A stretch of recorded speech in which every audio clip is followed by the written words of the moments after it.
মৎস্যজীবী দল কর্তৃক আয়োজিত মৎস্যজীবী দলের প্রতিষ্ঠা বার্ষিকী এবং ইফতার ও দোয়া মাহফিল অনুষ্ঠানে সম্মানিত সভাপতি মুলাদি উপজেলা মৎস্যজীবী দলের সম্মানিত সভাপতি আবুল কালাম মাঝি, সভায় প্রধান বক্তা হিসেবে উপস্থিত বরিশাল উত্তর জেলা মৎস্যজীবী দলের সম্মানিত সভাপতি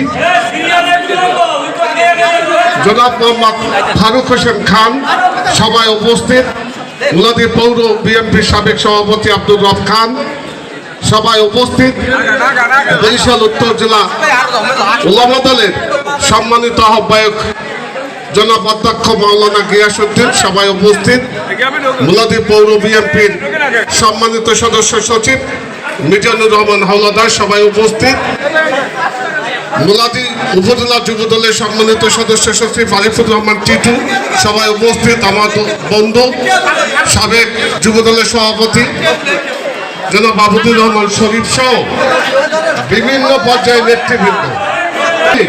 আমি প্রথমে আন্তরিকভাবে ধন্যবাদ জানাই যারা আজকের এই আয়োজনটি করেছে এবং সাথে সাথে মহান আল্লাহর কাছে শুকরিয়া আদায় করছি 17টি বছর পর গণতান্ত্রিক ধারা অব্যাহত রাখার জন্য আজকে যে প্রথম সংসদ অধিবেশন হয়েছে, সেই অধিবেশনে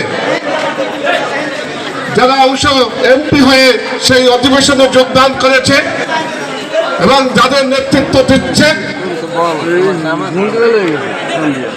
তারুণ্যের অহংকার আমাদের বিএনপির সম্মানিত সভাপতি, সম্মানিত প্রধানমন্ত্রী জনাব তারেক রহমানকে আন্তরিকভাবে অভিনন্দন এবং শুভেচ্ছা জানাচ্ছি। বন্ধুরা আমার, সাথে সাথে আমি মুলাদিবাসীর কাছে চিরকৃতজ্ঞতা প্রকাশ করছি আমাদের ধানের শীষের প্রার্থী, ধানের শীষের নমিনি অ্যাডভোকেট জয়নাল আবদিন সাহেবকে আপনারা নির্বাচিত করে ওই মহান সংসদে পাঠিয়েছেন। এই জন্য মুলাদিবাসীর কাছে কৃতজ্ঞতা প্রকাশ করছি এবং আন্তরিকভাবে ধন্যবাদ জানাচ্ছি। বন্ধুরা আমার, আপনারা ইতিমধ্যে দেখেছেন নির্বাচনের আগে আমাদের মুলাদি উপজেলা বিএনপি সবাই ঐক্যবদ্ধ। আমরা এখনো ঐক্যবদ্ধ আছি, আগামী দিনে ঐক্যবদ্ধ থাকবো।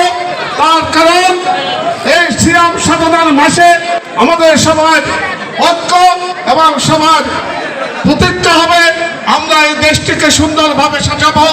আমাদের মুলাদি বাবুগঞ্জের নেতা অ্যাডভোকেট আমাদের এমপি জনাব অ্যাডভোকেট জয়নাল আবদিনের নেতৃত্বে আমরা সবাই আগামী দিনে আমরা কাজ করবো, বদ্ধ থেকে গণতন্ত্র ফিরিয়ে আনবো এবং এই মৎস্যজীবী দলের আরো ভালো কাজগুলো করবেন। তার কারণ আপনারা ইতিমধ্যে দেখেছেন আমাদের প্রধানমন্ত্রী জনাব তারেক রহমান 31 দফার মাধ্যমে মৎস্য প্রকল্প হাতে নিয়েছেন। ইতিমধ্যেই যে সমস্ত ওয়াদা করেছে সেই ওয়াদাগুলোর মধ্যে একটি ইতিমধ্যে পূরণ হয়েছে, আরেকটি পূরণ হওয়ার পথে, সেটা হলো ফ্যামিলি কার্ড। আরেকটি হলো সারা বাংলাদেশে যে সমস্ত মসজিদগুলো আছে সেই মসজিদের ইমাম খতিবদের তিনি সম্মানী দেবেন, সেই সম্মানী আমরা ঈদের পরে পাবো।